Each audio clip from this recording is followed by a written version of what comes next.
सेहत और बीमारी इंसानी जिंदगी के साथ साथ है। इंसान की जिंदगी के कोई भी 2 दिन एक जैसे नहीं होते।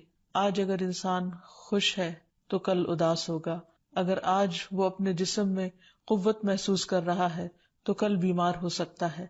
इंसान के ऊपर दिन में भी कई बार मुख्तलिफ तरह की कैफियत गुजरती हैं। कभी इंसान रूहानी तौर पर, जज्बाती तौर पर बीमार होता है और कभी इंसान जिस्मानी तौर पर बीमार हो जाता है। बीमारी की कैफियत सेहत की कैफियत से मुख्तलिफ होती है और हर इंसान उसको महसूस कर सकता है। ऐसी सूरत में इंसान को दवा के साथ साथ अल्लाह सुब्हानो तआला की तरफ रुजू करना चाहिए और अपने लिए खूब खूब दुआएं करनी चाहिए। बाज़ औक़ात बीमार खुद अपने लिए दुआ नहीं कर सकता तो बीमार की इयादत करने वाले और बीमार को देखने वाले उसके दोस्त, रिश्तेदार, अजीज, अकरबा और इवन अस्पताल का अमला मरीज के लिए ऐसी